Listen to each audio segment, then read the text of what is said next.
Assalamualaikum warahmatullahi wabarakatuh. Baiklah, di sini saya akan sedikit menjelaskan tentang materi sistem basis data.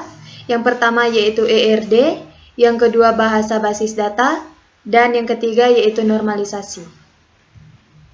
Nah, sebelum saya lanjut, perkenalkan nama saya Niluh Ria Widayanti, kelas B, Prodi Sistem Informasi, dengan NIM 5314200032, jurusan Teknik Informatika. Yang pertama yaitu ERD atau Entity Relation Diagram. Pengertian ERD atau Entity Relation Diagram yaitu ERD atau Entity Relation Diagram adalah suatu bentuk diagram yang menjelaskan hubungan antar objek-objek data yang mempunyai hubungan antar relasi. ERD atau Entity Relation Diagram adalah sebuah konsep yang mendeskripsikan hubungan antara penyimpanan atau database dan didasarkan pada persepsi dari sebuah dunia nyata yang terdiri dari sekumpulan objek, yaitu disebut dengan entity, dan hubungan-hubungan atau relasi antar objek-objek tersebut. Kapan ERD digunakan? Nah, ERD berfungsi sebagai bentuk pemodelan basis data yang kemudian dapat dikembangkan dalam berbagai proyek sistem informasi. ERD digunakan untuk memodelkan struktur data dan hubungan data. Dengan ERD, kita dapat menguji model dengan mengabaikan proses yang harus dilakukan. Contohnya, rekayasa software. Dalam membantu suatu rekayasa software, kita memerlukan sebuah konsep. Konsep yang akan dipakai dalam proyek ini membentuk ERD atau juga disebut ERM atau Entity Relationship Model. Jadi, kita dapat memanfaatkan ERD sebagai kerangka atau konsep dasar dalam suatu sistem informasi. Nah, di sini terdapat notasi simbolik ERD. Yang ini yaitu himpunan entitas, yang kedua yaitu himpunan relasi, yang ketiga yaitu atribut, dan yang keempat yaitu link. Nah, notasi simbolik ERD yang pertama yaitu himpunan entitas adalah segala sesuatu yang dapat digambarkan oleh data. Entitas juga dapat diartikan sebagai individu yang mewakili sesuatu yang nyata, atau eksistensinya dapat dibedakan dari suatu yang lain. Ada dua macam entitas, yaitu entitas kuat dan entitas lemah. Entitas kuat adalah entitas yang tidak memiliki ketergantungan dengan entitas lainnya, sedangkan entitas lemah adalah entitas yang memunculkannya tergantung pada keberadaan entitas lain dalam suatu relasi. Yang kedua yaitu atribut. Atribut merupakan pendeskripsian karakteristik dari entitas. Atribut digambarkan dalam bentuk lingkaran atau elips. Atribut yang menjadi kunci entitas atau key diberi garis bawah. Yang ketiga yaitu relasi atau hubungan. Relasi atau hubungan yaitu relasi yang menunjukkan adanya hubungan di antara sejumlah entitas yang berasal dari himpunan entitas yang berbeda. Yang keempat yaitu link, di mana penghubung antara himpunan relasi dengan hubungan entitas dan himpunan entitas dengan atribut dinyatakan dalam bentuk garis. Nah, notasi ERD yang pertama yaitu entitas, di mana suatu objek yang dapat diprediksi, yang dapat diidentifikasi dalam lingkungan, pemakai, sesuatu yang penting bagi pemakai dalam konteks sistem yang akan dibuat. Contohnya yaitu pelanggan, mahasiswa, pekerja, mobil, dan lain-lain. Nah, di sini terdapat contohnya yaitu entitas pekerja. Yang kedua yaitu atribut. Elemen dari sebuah entitas dan berfungsi mendeskripsikan karakter entitas. Setiap ERD bias terdapat lebih dari satu atribut. Nah, di sini terdapat contohnya yaitu terdapat entitas item, yang memiliki atribut warna item, ukuran item, dan deskripsi item. Yang ketiga yaitu relasi hubungan, di mana menunjukkan adanya hubungan atau relasi di antara sejumlah entitas yang berasal dari himpunan entitas yang berbeda. Nah, di sini terdapat contoh entitas mahasiswa, relasi mengikuti, dan entitas kuliah. Nah, di dalam entitas mahasiswa terdiri dari atribut nomor mahasiswa dan nama. Di dalam relasi mengikuti terdapat atribut kode mata kuliah, nomor mahasiswa, dan nomor mahasiswa. Dan dalam entitas kuliah terdapat atribut kode mata kuliah dan nama mata kuliah. Nah, di sini terdapat contoh relasi antar tabel, yaitu tabel mahasiswa yang terdiri dari NIM, nama, dan alamat. Nah, di sini terdapat tabel mata kuliah yang terdiri dari kode mata kuliah, dan SKS. Nah, di sini juga terdapat tabel penghubungnya, yaitu tabel nilai terdiri dari NIM, kode mata kuliah, nilai angka, dan nilai huruf. Selanjutnya yaitu kardinalitas atau derajat relasi. Derajat relasi atau yang biasa disebut dengan kardinalitas merupakan relasi yang menunjukkan jumlah maksimum entitas yang dapat berelasi dengan entitas yang dapat berelasi dengan entitas pada himpunan entitas yang lain. Derajat relasi ini menunjukkan hubungan atau korespondensi minimum yang boleh terjadi dalam sebuah relasi antar entitas.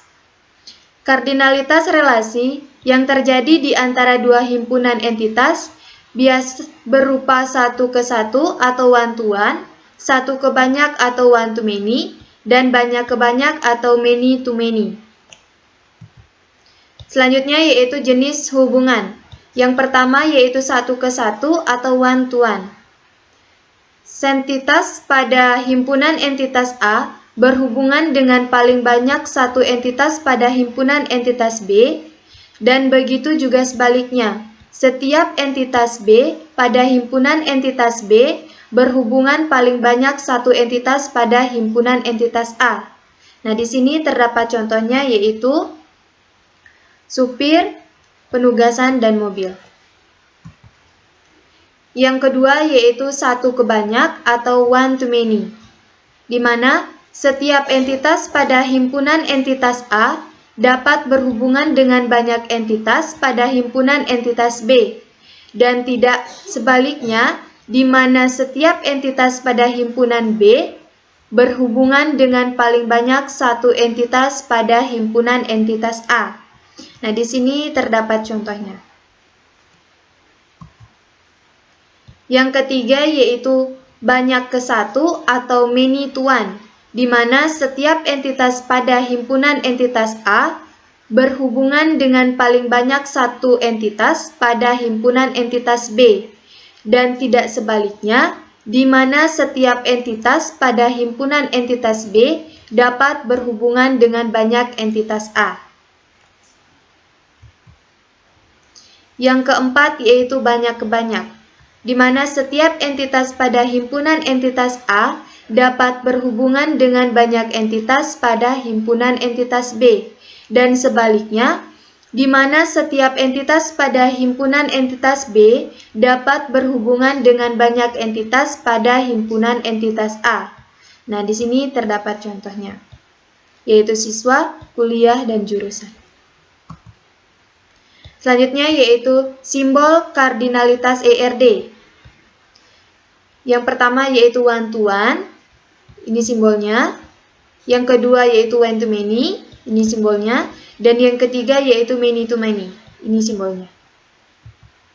Selanjutnya yaitu diagram ER dengan kamus data. Kamus data yang pertama yaitu mahasiswa, terdiri dari NIM, nama mahasiswa, alamat mahasiswa, dan tanggal lahir. Yang kedua yaitu kuliah, terdiri dari kode kuliah, nama kuliah, SKS, semester. Yang ketiga yaitu dosen, terdiri dari nama dosen, alamat dosen. Yang keempat yaitu mempelajari, terdiri dari NIM, kode kuliah, indeks nilai. Selanjutnya yaitu mengajar, terdiri dari kode kuliah, nama dosen, waktu, tempat. Selanjutnya yaitu derajat relasi minimum. Yang pertama, derajat atau kardinalitas relasi itu mewakili hubungan atau korespondensi maksimum yang boleh terjadi antara himpunan entitas yang satu terhadap himpunan entitas lainnya. Kedua, derajat relasi minimum menunjukkan hubungan atau korespondensi minimum yang boleh terjadi dalam sebuah relasi antara himpunan entitas. Yang ketiga, derajat minimum boleh disertakan, boleh juga tidak. Yang keempat, notasi disatukan dengan derajat relasi maksimum atau XY, X sama dengan min dan Y sama dengan max. Nah, di sini terdapat contoh relasi minimum, yaitu di sini terdapat entitas mahasiswa, relasi pengajaran, entitas kuliah, relasi pengajaran, dan entitas kuliah. Itulah pembahasan tentang materi ERD. Selanjutnya kita akan membahas tentang materi bahasa dalam bahasa basis data yang terdiri dari DDL, DML, DCL, dan TC. Nah, DML atau Data Definition Language adalah bahasa yang mempunyai kemampuan untuk mendefinisikan data yang berhubungan dengan pembuatan dan penghapusan objek seperti contoh tabel, indeks, nama, dan lain-lain. Yang termasuk dalam DDL ini yaitu create, drop, dan alter. Yang kedua yaitu DML atau Data Manipulation Language, yaitu bahasa yang berhubungan dengan proses manipulasi data pada tabel, record. Yang termasuk dalam DML ini yaitu insert, update, silence, dan delete. Yang ketiga yaitu DCL atau Data Control Language, yaitu bahasa yang mengatur hak akses apa saja yang diberikan kepada suatu user. Yang termasuk dalam DCL yaitu grant dan revoke. Yang keempat yaitu TC atau Transition Control, adalah bahasa yang mengatur perubahan pada DML terhadap apa saja yang telah ditemukan. Kita masuk kepada DDL, yaitu dalam database SQL biasanya terdiri dari tabel data dan semua data di dalamnya. DDL ini menggambarkan desain bisnis data secara keseluruhan dan didefinisikan dengan bahasa khusus. Dengan bahasa tersebut, kita biasa membuat tabel baru, membuat indeks, mengubah tabel, mengubah struktur tabel, atau menghapus tabel. Hasil dari kompilasi DDL biasanya merupakan kumpulan dari beberapa tabel yang disimpan dalam file khusus yang disebut kamus data. Yang termasuk dalam bahasa pada DDL yaitu create, drop, dan alter. Kita masuk kepada create, yaitu perintah create berfungsi untuk membuat. Dalam PL atau SQL, perintah create ini dapat membuat tabel baru, indeks, prosedur, fungsi, view, dan lain-lain. Dalam pembahasan ini akan dibahas mengenai fungsi perintah create untuk membuat tabel. Adapun penulisan perintah create dituliskan sebagai berikut. Yaitu ini terdapat contohnya. Selanjutnya yaitu drop. Perintah drop ini berfungsi untuk menghapus, bias untuk menghapus tabel, kolom, view, fungsi, prosedur, dan lain-lain. Dalam pembahasan ini dibahas mengenai fungsi drop untuk menghapus tabel atau kolom. Adapun penulisan dari perintah drop ini dituliskan sebagai berikut. Kita bisa lihat pada tabel ini. Selanjutnya yaitu alter. Perintah alter digunakan untuk merubah tabel. Dalam hal ini adalah merubah variabel yang digunakan dalam tabel seperti merubah tipe data, merubah jumlah data, dan juga biasa untuk menambah kolom baru. Berikut dituliskan perintah alter, yaitu menambah kolom baru. Perintah alter juga biasa digunakan untuk menambah beberapa kolom baru sekaligus dengan penulisan. Ini contohnya. Selanjutnya yaitu alter modify, di mana perintah alter juga berfungsi untuk memodifikasi dari kolom, seperti contoh untuk merubah definisi dari tabel. Misal, pada tabel nilai, pada kolom nama didefinisikan dengan varchar 27, penulisan perintah alter dituliskan sebagai berikut. Bisa kita lihat pada gambar berikut ini. Selain itu, perintah alter dan drop digunakan untuk menghapus kolom pada tabel dengan penulisan sebagai berikut, yaitu alter tabel, nama underscore tabel drop, kolom nama underscore kolom. Contohnya yaitu alter tabel, nilai drop kolom nim. Data Control Language atau DCL adalah perintah SQL untuk kontrol dan permission database. Grants, yaitu memberikan hak akses atau hak istimewa pengguna. Revoke, yaitu menarik hak akses kepada pengguna yang diberikan lewat perintah grants. Selanjutnya yang pertama yaitu perintah grants. Perintah grants memungkinkan pemberian hak akses kepada pengguna, tidak harus setiap pengguna database dapat mengakses seluruh data di database. Ada pengguna yang hanya dapat melakukan operasi di satu tabel saja. Bisa juga pengguna hanya dapat melakukan operasi silence saja tanpa biasa melakukan manipulasi data. Maka itulah diperlukan manajemen hak akses dengan grants. Yang kedua yaitu perintah revoke. Perintah revoke digunakan untuk mencabut kembali hak akses yang diberikan melalui perintah grants. Cara menggunakannya yaitu revoke tipe underscore izin on nama underscore database nama underscore tabel from. Untuk mencabut seluruh hak akses ASR dapat menggunakan revoke all. Selanjutnya yaitu DML atau Data Manipulation Language. DML merupakan bahasa yang digunakan untuk memanipulasi data dari basis data atau dalam hal ini berupa tabel. Manipulasi data tersebut berupa penyisipan atau penambahan data baru ke dalam tabel, penghapusan data, dan pengubahan data dari tabel. Adapun perintah yang termasuk dalam DML yaitu insert, update, silence, dan delete. Contoh penerapan DML. Yang pertama yaitu silence. Silence adalah perintah yang digunakan untuk menampilkan nilai atau record yang dipilih. Contoh sintaks yaitu silence nama underscore kolom from nama tabel. Yang kedua yaitu insert.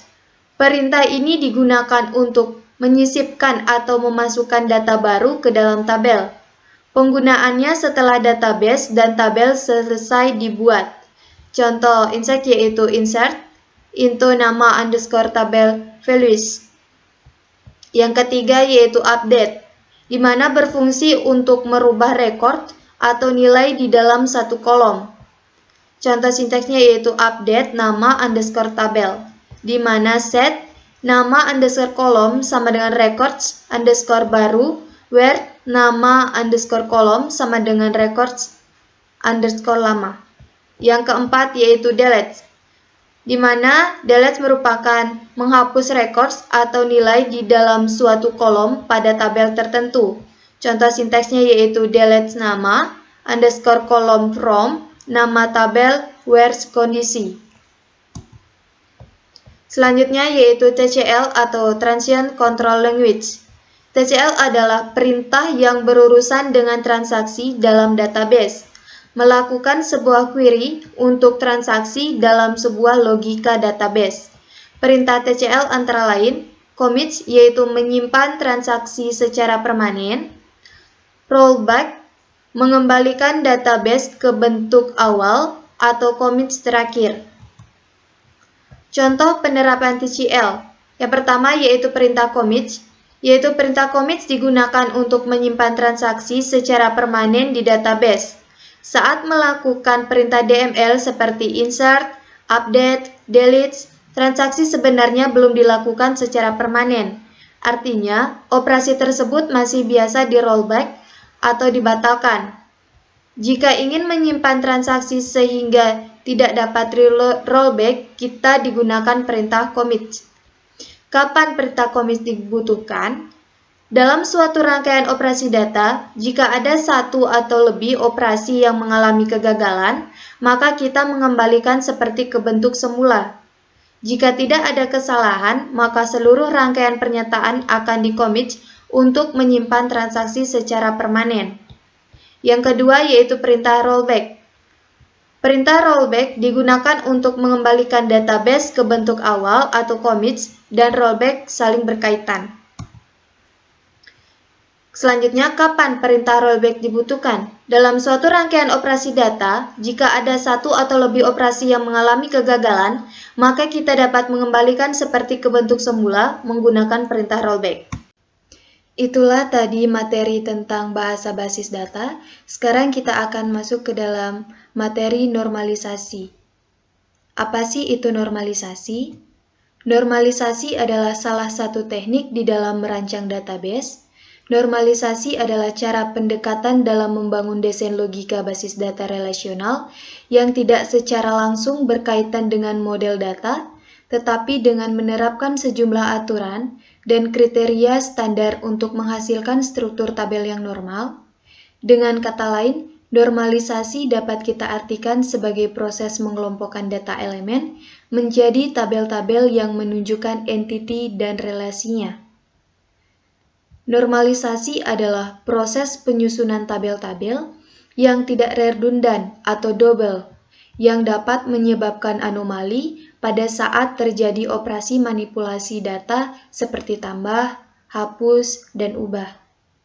Selain itu, normalisasi juga merupakan proses pembentukan struktur basis data sehingga sebagian besar ambiguity bisa dihilangkan. Istilah dalam normalisasi yang pertama yaitu field atau atribut. Kunci yaitu setiap file selalu terdapat kunci dari file berupa satu field atau satu field yang dapat memiliki record.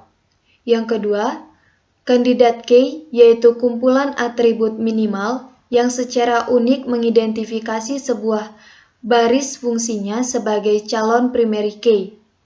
Yang ketiga, composite key yaitu kunci kandidat yang berisi lebih dari satu atribut. Yang keempat, primary key yaitu kandidat key yang dipilih untuk mengidentifikasi basis secara unik. Yang kelima, alternative key yaitu kandidat key yang tidak dipilih sebagai primary key. Yang keenam yaitu thread key yaitu key di tabel lain yang terhubung dengan primary key pada sebuah tabel. Nah, selanjutnya yaitu tujuan normalisasi. Tujuan normalisasi mendesain database relasional dengan tabel-tabel. Yang pertama yaitu berisi data yang diperlukan, yang kedua memiliki sedikit redundansi, yang ketiga mengefisienkan update, yang keempat menghindari kemungkinan kehilangan data secara tidak sengaja atau tidak diketahui. Selanjutnya yaitu level normalisasi. Yang pertama yaitu bentuk normal tahap pertama atau 1NF, bentuk normal tahap kedua atau 2NF, bentuk normal tahap ketiga atau 3NF, Bash kode normal from atau BCNF, bentuk normal tahap keempat atau 4NF, bentuk normal tahap 5 atau 5NF. Normalisasi basis data. Normalisasi adalah proses pembentukan struktur basis data sehingga sebagian besar ambiguity bisa dihilangkan. Tahap normalisasi dimulai dari tahap paling ringan atau 1NF hingga paling ketat yaitu 5NF. Biasanya hanya sampai pada tingkat 3NF atau BCNF atau Bash kode normal from, karena sudah cukup memadai untuk menghasilkan tabel-tabel yang berkualitas baik. Alasan dilakukan normalisasi. Yang pertama, optimalisasi struktur-struktur tabel. Yang kedua, meningkatkan kecepatan. Yang ketiga, menghilangkan pemasukan data yang sama. Yang keempat, lebih efisien dalam penggunaan media penyimpanan. Yang kelima, mengurangi redundansi. Yang keenam, menghindari anomali atau insertion anomalies, deletion anomalies, update anomalies. Yang ketujuh, integritas data yang ditingkatkan. Normalisasi basis data. Sebuah tabel dikatakan baik atau efisien atau normal jika memenuhi 3 kriteria sebagai berikut. Yang pertama, jika ada dekomposisi atau penguraian tabel, maka dekomposisinya harus dijamin aman atau loss-loss join decomposition. Artinya, setelah tabel tersebut diuraikan atau dikomposisi menjadi tabel-tabel baru, tabel-tabel baru tersebut bisa menghasilkan tabel semula dengan sama persis. Yang kedua, terpeliharanya ketergantungan fungsional pada saat perubahan data atau dependency preservation. Yang ketiga, tidak melanggar Boyce Code Normal Form atau BCNF. Jika kriteria atau BCNF tidak dapat terpenuhi, maka paling tidak tabel tersebut tidak melanggar bentuk normal tahap ketiga atau 3RD normal form 3 atau 3NF. Fungsional dependensi. Yang pertama, fungsional dependensi menggambarkan hubungan atribut dalam sebuah relasi. Suatu atribut dikatakan functionally dependent pada yang lain jika menggunakan harga atribut tersebut untuk menentukan harga atribut yang lain. Simbol yang digunakan adalah persegi 4 untuk mewakili fungsional dependensi yang dibaca secara fungsional menentukan.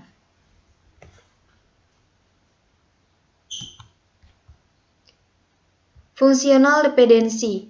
Yang pertama yaitu notasi A dan B adalah atribut dari sebuah tabel.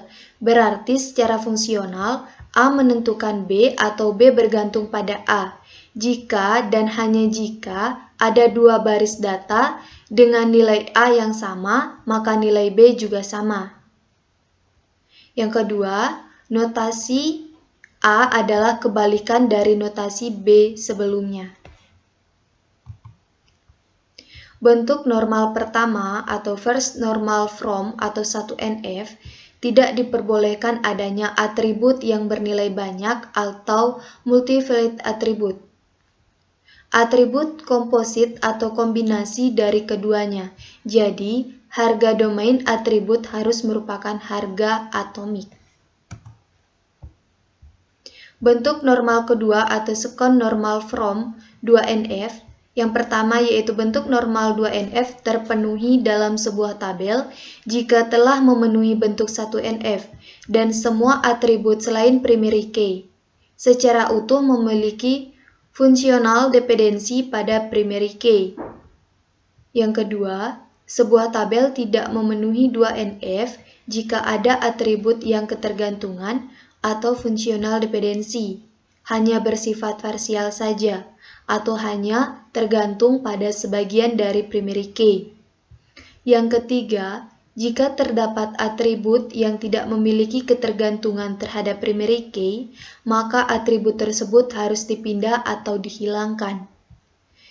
Yang keempat, ketergantungan fungsional XY dikatakan penuh jika menghapus suatu atribut A dari X berarti Y tidak lagi bergantung fungsional. Ketergantungan fungsional XY dikatakan partial jika menghapus suatu atribut A dari X, berarti Y masih bergantung fungsional. Bentuk normal ketiga atau trait normal form atau 3NF. Bentuk normal 3NF terpenuhi jika telah memenuhi bentuk 2NF. Dan jika tidak ada atribut non-primary key yang memiliki ketergantungan terhadap atribut non-primary key lainnya atau ketergantungan transitif. Yang kedua, untuk setiap fungsional dependensi dengan notasi XA, maka X harus menjadi super key pada tabel tersebut, atau A merupakan bagian dari primary key pada tabel tersebut. Sebagai contoh, kita bisa menggunakan struk belanja yang ada di toko Kimart Superstore. Pada struk ini berisi nama toko, nama barang, jumlah barang, harga satuan, total harga, dan kembalian. Selanjutnya, langkah 1, bentuk tabel normalisasi atau tabel tidak normal. Langkah pertama yaitu semua informasi yang ada pada struk pembelian toko Kimart Superstore dijadikan sebuah tabel dan bentuklah tabel menjadi normalisasi atau tidak normal dengan mencantumkan semua file data yang ada. Pada bentuk normalisasi tabel tidak normal ini, kita menggunakan nama toko, alamat toko, telepon toko, tanggal beli, waktu beli, nomor bon, nama kasir, nama barang, purchase, harga, total item, total quantity, jumlah bayar, jumlah uang, dan kembalian. Setelah itu, kita langsung membuat ke dalam normalisasi bentuk ke-1, yaitu bentuk normal ke-1. Bentuk normal ke-1 yaitu atribut harus bernilai tunggal atau atomik, tidak bernilai ganda, menambahkan atribut yang diperlukan, terutama calon primary key, dan kemudian menghapus atribut yang tidak diperlukan yang akan berpotensi redundansi.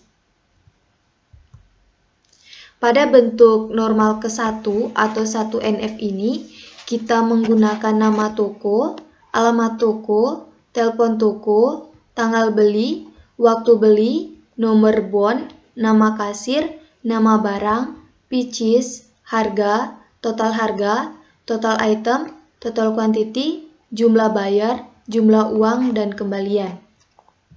Pada bentuk normal ke-1 ini atau 1NF ini, pada tabel ini sama seperti tabel sebelumnya, tetapi pada tabel bentuk normal ke-1 ini, kita bisa lihat bahwa setiap kolom sudah terisi penuh. Selanjutnya yaitu kita membuat dalam bentuk normal kedua, di mana pada langkah ini yaitu apabila tabel sudah memenuhi bentuk 1NF, menentukan primary key, mengevaluasi atribut lain, jika bernilai tunggal, masukkan ke dalam satu tabel, dan jika bernilai jamak, buat tabel baru. Syarat 2NF adalah tidak diperkenankan adanya partikel atau fungsional dependensi kepada primary key dalam sebuah tabel.